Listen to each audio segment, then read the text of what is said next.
Right ప్రస్తుతం ఢిల్లీలో అయితే కొంత టెన్షన్ వాతావరణమే కనిపిస్తోంది. ఒకవైపు ఇటు సీజేపీ కార్యకర్తల ఆందోళనలు, మరోవైపు రైతుల చెలో ఢిల్లీకి పిలుపునివ్వడంతో కూడా ఒక టెన్షన్ సిచ్యుయేషన్ అయితే కనిపిస్తోంది.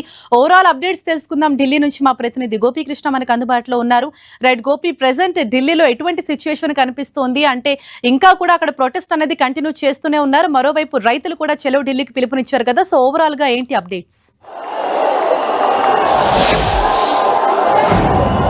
హరీష, నిన్నటి సిజేఐ పిలుపు తర్వాత ఈ రోజు కూడా అదే విధమైన నిరసన అయితే జంతర్ మంతర్ వద్ద కొనసాగుతుంది. భారీ ఎత్తున విద్యార్థులు అయితే జంతర్ మంతర్ వద్దకు చేరుకోవడం జరిగింది. ధర్మేంద్ర ప్రధాన్ రాజీనామా చేయడంతో పాటు ఈ యొక్క విద్యా వ్యవస్థలో సంపూర్ణ మార్పులు జరిపేంత వరకు కూడా తమ నిరసన కొనసాగిస్తామంటూ కూడా విద్యార్థులు పెద్ద ఎత్తున కూడా ఇక్కడ నిరసన అయితే వ్యక్తం చేస్తున్న పరిస్థితి ఉంది. ఒకవైపు విద్యార్థులు, మరోవైపు రైతులు, ఇద్దరు కూడా ఢిల్లీకి చెలో ఢిల్లీ కార్యక్రమాన్ని రైతులు ఇప్పటికే పిలుపునివ్వడం జరిగింది. పంజాబ్, హర్యానా నుంచి పెద్ద ఎత్తున కూడా ఢిల్లీకి రైతులు చేరుకుంటున్నారు. ఇటు సిజేఐ కార్యకర్తలు కూడా ఇటు నిన్న ఏదైతే ఈ లాఠీ చార్జెస్ వల్ల గాయపడ్డ వాళ్ళంతా కూడా ఇక్కడ మనం చూడొచ్చు. వాళ్ళందరికీ కూడా అంటే పోలీసుల లాఠీ దెబ్బలతో పాటు గాయపడ్డ విద్యార్థులంతా ఇక్కడే ఉన్నారు. ప్రస్తుతం వాళ్ళంతా కూడా తమకు సంఘీభావంగా ప్రతి ఒక్కరు నిలబడాల్సిందిగా కూడా కోరుతూ ఉన్నారు. తమ న్యాయమైన నిరసన, న్యాయమైన డిమాండ్ శాంతియుతంగా ధర్నా చేస్తున్న సమయంలో పోలీసులు తమపై లాఠీ చార్జ్ చేయడం తగదు. తాము న్యాయమైనగా ఇటు కేంద్ర విద్యాశాఖ మంత్రి ధర్మేంద్ర ప్రధాన్ రాజీనామాను కోరుకుంటున్నాము. అదేవిధంగా నీట్ ప్రశ్నపత్రం లీకేజీతో పాటు ఇతర ప్రశ్నపత్రాల లీకేజ్కి బాధ్యులైన వారందరిపైన కూడా కఠిన చర్యలు తీసుకోవాలనేదే తమ ప్రధానమైన డిమాండ్ అనేది కూడా విద్యార్థులు అయితే ఇక్కడ చెప్తూ ఉన్నారు. అయితే రాజ్యాంగంలో తమకు కల్పించిన హక్కు చదువుకోవడం, ఆ చదువుకు సంబంధించిన అంశాన్ని ప్రభుత్వం ఏ విధంగా అయితే విస్మరించిందో దానిపైన తాము నిరసన వ్యక్తం చేస్తున్నాం. దాదాపు నెల రోజుల నుంచి కూడా ఈ యొక్క నిరసన తెలియజేస్తున్నప్పటికీ కూడా ప్రభుత్వం నుంచి ఎటువంటి స్పందన రాకపోవడంతో తాము చెలో సంసద్ కార్యక్రమానికి పిలుపునిచ్చామనేది కూడా చెప్తూ ఉన్నారు. మరి ఆ విద్యార్థులపైన నిన్న జరిగిన లాఠీ చార్జ్కి సంబంధించి నిన్న దాదాపు లక్షల మంది విద్యార్థులు నిన్న ఢిల్లీ వీధుల్లో రావడం జరిగింది. అయితే వాళ్ళందరినీ కూడా చెదరగొట్టి కొంతమంది దాదాపు 4 ఎఫ్ఐఆర్లను కూడా విద్యార్థులపైన ఢిల్లీ పోలీసులు నమోదు చేయడం జరిగింది. అదేవిధంగా మరో 2 ఎఫ్ఐఆర్ల పైన కూడా పరిశీలన అయితే కొనసాగుతుంది. ప్రస్తుతం అభిజిత్ మనం చూడొచ్చు, స్టేజ్ పైన తన నిరసన కార్యక్రమాన్ని కూడా తెలియజేస్తూ ఉన్నారు. ఆయన ఈరోజు ఏదైతే ఈ స్టేజ్ని నిన్న ఖాళీ చేయాల్సిందిగా కూడా పోలీసులు బలవంతంగా ఇక్కడి నుంచి తరలించినప్పటికీ మళ్ళీ తిరిగి ఇదే స్టేజ్ వద్దకి రావడం జరిగింది. తమ న్యాయమైన డిమాండ్స్ ఏదైతే నీటి ప్రశ్న పత్రాలతో పాటు గత కొద్ది రోజులుగా 2014 నుంచి కూడా ఇప్పటి వరకు కూడా ప్రతి సంవత్సరం పేపర్ లీకేజ్ అనేది జరుగుతుంది. ఆ పేపర్ లీకేజీ ద్వారా చదువుకున్న విద్యార్థుల భవిష్యత్తు అంధకారంలోకి వెళ్ళిపోతుంది. కాబట్టి తమకు ఈ ప్రశ్నపత్రాల లీకేజీని అరికట్టడంతో పాటు నూతన విద్యా విధానాన్ని భారత్లో తీసుకురావాలనేది కూడా చెప్తూ ఉన్నారు. ప్రస్తుతం కొంతమంది ఇక్కడ ప్రొటెస్ట్ చేసిన వారితో మాట్లాడారు.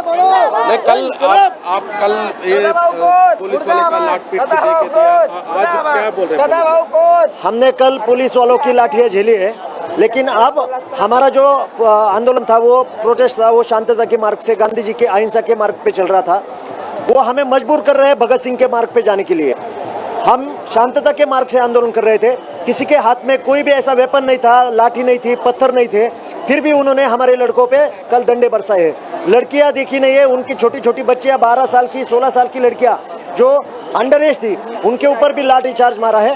उनको पोक्सो के अंदर ये अब हर एक मंत्री पे, शिक्षा मंत्री नहीं, मोदी जी के ऊपर भी ये सब जो कलम है, वो पोक्सो का कलम उसके ऊपर भी लगना चाहिए, ऐसा हमारा कहना है. आज मोदी ने एमपी का मीटिंग्स में बोला था नीट का जो पेपर लीकेज हुआ उसके बारे में 13 आदमी को गिरफ्तार कर दिया और आने दिन पे ये प्रश्न पत्र लीकेज के लिए पूरा वो करने के लिए हम सोच रहे बोल रहे थे. उसके बारे में 22 बच्चे जिन्होंने आत्महत्या की, जो 22 बच्चे का जिनका माँ बाप का सपना पूरा उद्ध्वस्त हुआ, उसके बारे में मोदी ने उनको श्रद्धांजलि क्यों नहीं हुआ? श्रद्धांजलि क्यों नहीं दी मोदी ने? उसके बारे में दुख क्यों नहीं किया मोदी जी ने? मोदी अगर समझ सकता है कि जो बच्चे प्रोटेस्ट कर रहे हैं शांतता के मार्ग के, उनके ऊपर तुमने लाठियां डंडे बरसाए हैं, ये मोदी और शाह को आने वाले दिनों में इसका हिसाब देना पड़ेगा. करारा जवाब मिलेगा मोदी और शाह को. कल आपका लीडर जेपी नड्डा से मिला हुआ, उसके बारे में भी बात किया था. आप 3 डिमांड्स उसके सामने लगाया था. वो उसके बारे में जेपी नड्डा जेपी नड्डा खाली एक रिमोट कंट्रोल पे चलने वाला खिलौना है. जेपी नड्डा के हाथ में कुछ भी नहीं है. सारा जो सिस्टम चलता है अमित शाह और मोदी के हाथ से चलता है. इसके बारे में मोदी और शाह ने एक सिंगल वर्ड इसके बारे में नहीं कहा है। जो नड्डा को आगे किया वो आंदोलन को दिशा भूल करने के लिए, भरकटाने के लिए ये सब मीडिया के सामने उन्होंने नाटक किया। आखिर में आप क्या चाहते हैं?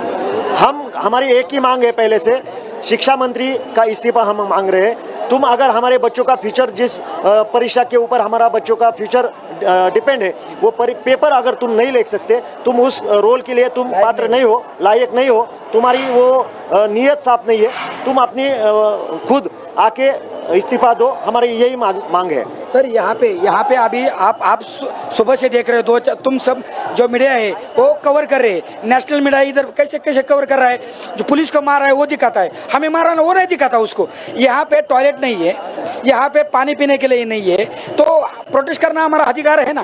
ये बच्चों के लिए हम इधर आए हैं, तो उनको ये दिखता नहीं।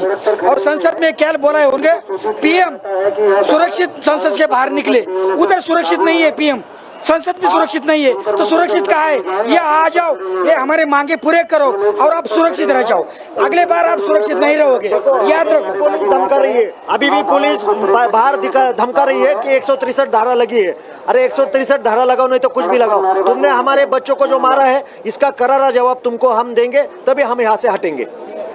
నిన్న జరిగిన లాఠీ చార్జ్లో ఎవరైతే పాల్గొన్నారో వాళ్ళందరిపైన కూడా, ఏదైతే మైనర్ పిల్లలపైన లాఠీ చార్జ్ చేశారో వాళ్ళందరిపైన కూడా పోక్సో యాక్ట్ ద్వారా కేసులు అయితే నమోదు చేయడంతో పాటు నిన్న జరిగిన దానికి ఇటు పోలీసులు ఏ సెక్షన్స్ పెట్టుకున్నా కూడా తాము ఇక్కడి నుంచి కదిలేదు లేదు, తమ భవిష్యత్ అంతా కూడా అంధకారంలోకి వెళ్ళిపోయిన తర్వాత ఇంకా మేము ఇక్కడ నిరసన తెలియకపోతే మా భవిష్యత్తు ఉండదు అనేది కూడా ప్రధానంగా అయితే విద్యార్థులు చెప్తూ ఉన్నారు. ఇంకా జంతర్ మంతర్లో ఈ రోజు అంతా కూడా ప్రొటెస్ట్ కొనసాగుతుంది అనేది కూడా ప్రధానంగా చెప్తూ ఉన్నారు. హర్ష.